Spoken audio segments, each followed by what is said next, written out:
وی چېرته یوه ښځه تلې وه په یو کس پسې چې هغه به د تعویذونه جوړول وی تعویذ راولي کوي خاوند چې دی نه خاوند مې وهي او ټکوي او کنځي مې نو داسې تعویذ راولي کوي چې نه مې وهي نه مې ټکوي او نه مې کنځي او داسې تعویذ راولي کو او دا چې کله ستا خاوند راځي نو ته به څه به کوې ورسره خوله کې به یې نیسي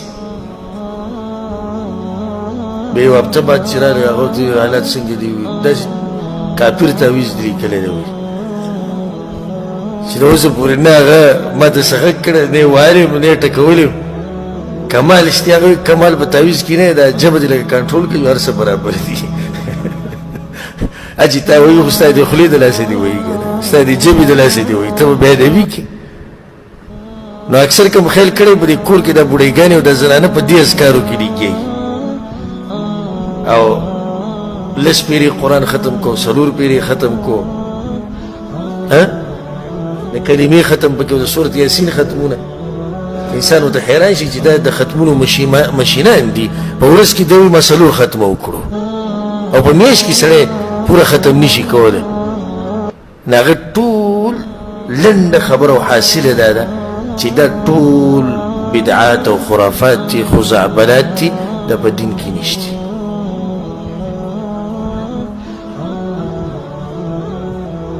او چې څومره یې کوئ چې څومره یې کوئ خو عدد یې نه دی ښوولی الله سبحانه تعالی دې مونږ په خپل دین باندې پوهه کړي ښه مونږ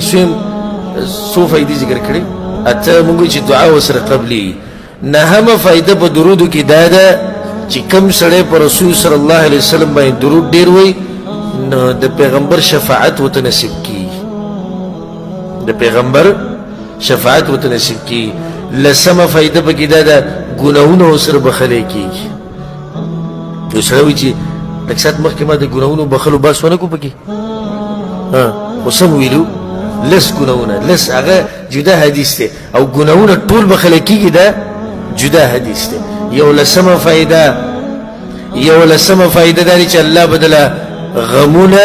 سوچونه فکرونه بدل الله ټول ختم کړي دولسمه فایده دا ده پر رسول صلی الله علیه وسلم باندې درود ویل الله به ثواب د صدقې ورکوي لکه تا چې پیسې د الله په لار کې ولګولې دیارلسمه فایده کم سړی چې پر رسول صلی الله علیه وسلم باندې درود ډېر وایي د قیامت په ورځ به رسول صلی الله علیه وسلم ته په هغه اندازه کې نږدې څومره چې ته درود وایې دومره به ته رسول صلی الله علیه وسلم ته نږدې دومره به لرې څوارلسمه فایده چې کم حاجت ته ستا الله به دله پوره کوي پنځلسمه فایده د زنکدن په وخت کې به د زیری کېږي د جنت شپاړسمه فایده حدیث کې دا راځي چې کله یو سړی پر رسول صلی الله علیه وسلم باندې درود وایي جواب یې څوک ورکوي رسول صلی الله علیه وسلم جزاک الله خیر تاسو نه عادل تکړه او جواب راکړه رسول الله صلی الله علیه وسلم جواب ورکوي څنګه ملائکه دا درود ویسي به رسول الله صلی الله علیه وسلم پسې هغه جواب ورکړي نو ګوره ستا دې درود جواب ته څوک درکوي رسول الله صلی الله علیه وسلم درکوي ولسم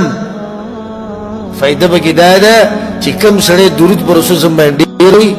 نو د ده ذاکره او دماغ دی تیزي دې سړي باندې هېر ډېر نه راځي اتلسمه غریبي ورسره ختمېږي نولسمه هدایت الله دې انسان له ورکوي شلمه فایده په پول صراط باندې به د خپې مضبوطي یویشتمه فایده الله وایي کنه چې ما ډېر یادوئ نو د پیغمبر باندې درود ذکر د الله دی که نه دی ذکر د الله نو د ذکر د الله دپاره چې کوم عام فضایل دی هغه ټول دې دپاره دي دویشتمه دا به اخرني ذکر کوي وخت به بیا ډېر ولګي دا د پیغمبر یو حق دی چې ته ادا کو د پیغمبر صلی الله علیه وسلم په موږ باندې ډېر حقونه دي که نه یو حق دا دی چې ته ادا کو د بعض فواید دي د درودو او دې نه باندې کوم څوک نه وایي نه دا به د هغه خپله بدبختي ان الذين يؤذون الله یقینا کسان چې ضرر ورکي الله ته ورسوله او رسول داغته لعنهم الله في الدنيا والآخرة الله لعنت کړي دې بدوی باندې په دنیا او آخرت کې وأعد لهم عذابا مهينا او تیار کړي دې هغوی لره عذاب سپکونکی الله ته ضرر ورکول څنګه دي د الله حکم نه منل او د الله بې ادبي کول او شرک کول دا ټول به دې کې دننه راځي درشان د پیغمبر احکام نه منل د پیغمبر په کور والا پسې خبرې کول د پیغمبر په عزت کې ګوتې وهل دا ټول به کې دننه راځي والذين يؤذون المؤمنين والمؤمنات او کسان چې ضرر ورکوي مؤمنانو سړو او مؤمنو ښځو ته بغیر ما اکتسبوا بغیر د هغې جرم نه چې کړی یې هغوی فقد احتملوا بهتانا واثما مبینا نو یقینا پورته کو دوی بزان باندې بهتان او ګناه ښکاره بهتان دی ځکه چې دا کار یې کړی نه دی نو دې ځکه من راله چې عام مؤمن او مؤمنه به نه تنګي او حدیث کې درځي المسلم من سلم المسلمون من لسانه ويده مسلمان هغه دی چې د هغه د لاس نه او د ژبې نه بل مسلمان په امن او په حفاظت کې نه به تنګي مؤمنان سړی او ښځې بغیر مکتسب به یو داسې کار چې هغو غریبانانو کړی هم نه دی په دې کې نصیحت ټولو هغه رونو ته چې هغوی دا ټلیفونونه کوي د یو نمبر نه د بل نمبر نه خلکو تنګولو دپاره یاد ساته ګوره الله وایي چې فقد احتملوا بهتانا واثما مبینا په ځان یې بار کړه غټه ګناه الله ورته غټه ګناه ووایي ښکاره ګناه او یو بهتان یې په ځان بار کړی قیامت په ورځ به حساب ورکوي مسلمانان به نه تنګي دا نن سبا اکثر دا ملګري چې مذاقونه کې ویډیو کوي لیدلی به که نه هغې ته څه وایي دا چې تنګۍ یو پرینک ورته وایي ها پرینک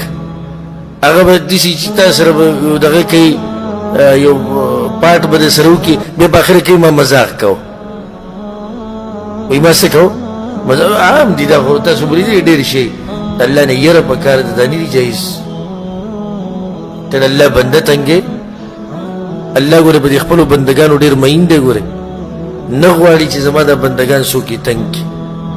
نو موږ هسې هم ګناهګار یو او چې بیا لا د دې نورو مؤمنانو سړو او د ښځو دا ګناهونه او دا بهتانونه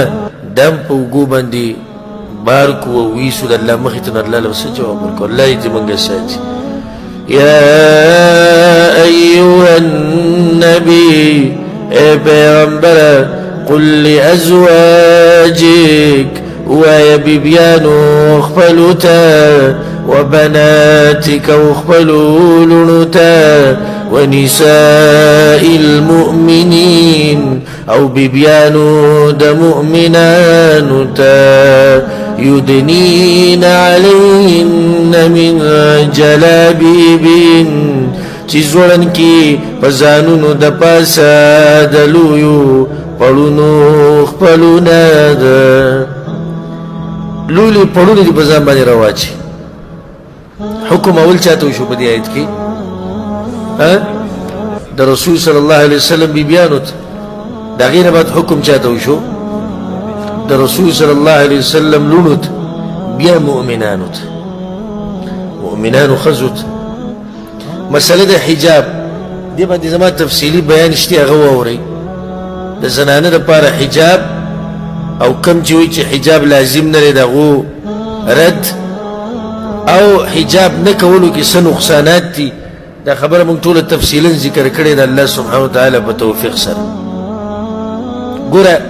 شریعت دا غواړي چې د دې زنانه څه وشي حفاظت وشي دا شریعت غواړي بس شریعت دا غواړي چې د دې زنانه خواوشه چې څوک دي چې هغوی په عزت کې پاتې شي ډېر زیات دلایل دي په دې باندې چې زنانه باندې حجاب څه دی هغې باندې واجب دی او لازم دی ښه بس دلایل ګوره ما ذکر کړي دي نو هغه به تفصیل به ډېر نه کوو اولنی دلیل وقل للمؤمنات يغضضن من ابصارهن او وایه مؤمنو ښځو ته چې د نظرونو حفاظت دې کوي او خیال دې ساتي د څه د عورتونو په دغه آیتونو کې چې مخکې لاړ شي نو الله څه وایي وليضربن بخمرهن على جيوبهن او روا دي چې غټ غټې صادرې په کومو ځایونو باندې په ګریوانونو باندې او په غاړو باندې نو چې په ګریوان باندې صادر راچی او ګریوان په الله پټوي نو مخ به ښکاري نو مخ به هغې نه مخکې پټېږي که ښه الله سبحانه وتعالی څه ووایي وایي زینت دې نه ښکاره کوي الا ما ظهر منها مګر که ښکاره شي څه عادتا نو مفسرین لکه عبدالله بن مسعود او امام حسن بصري ابن سيرين رحمه الله دوی الا ما ظهر منها بالرداء والثياب وی کم چې راښکاره کېږي هغه څه مطلب دی د هغې هغه خپله دوپټه یا صادر پړونه برقه دا که راښکاره شي هېڅ حرج نشته بل په دې آیت کې دا دي الله وی ډول دې نه راښکاره کوي مګر پلار سخر زوی او به داسې مخې ته آیت خو موږ مخکې تفصیلا بیان کړی نه که بالفرض دا مخ پټول لازم نه وی نو بیا الله دلته څنګه دا خبره ذکر کوي چې نه به یې ښکاره کوي مګر د دې خلکو مخ کې که عامو خلکو ته مخ ښکاره کول جایز وي نو بیا د دې استثنا به کې څه فایده وه بیا خو هېڅ فایده نشته بل دلیل پې دا دی دا موږ په سورة النور کې بیان کړی والقواعد من النساء او هغه زنانه چې ناستې دي او نکاح ته یې زړه نه کېږي دا زنانه که چېرته کپړې ظاهري چې کوم له پاسه کومې زیاتي کپړې دي که دا استعمال نه کړي نو څه ګناه پې شته نشته مطلب دا شو چې د دوی په عکس باندې کومې زنانه چې د نکاح رغبت لري او خلک به کې رغبت لري نو دوی به څه کوي دوی به پرده کوي بله مسله بل دلیل دې ځکه الله ووایي ای پیغمبره ووایه خپلو بیبیانو ته او ووایه خپلو لوڼو ته ونساء المؤمنین او د مؤمنانو د ښځو ټولو ته ووایه یدنین علیهن من جلابیبهن روا دي چې په ځان باندې څه غټ صادر دي په ځان باندې روا دي عبدالله بن عباس رضی الله عنهما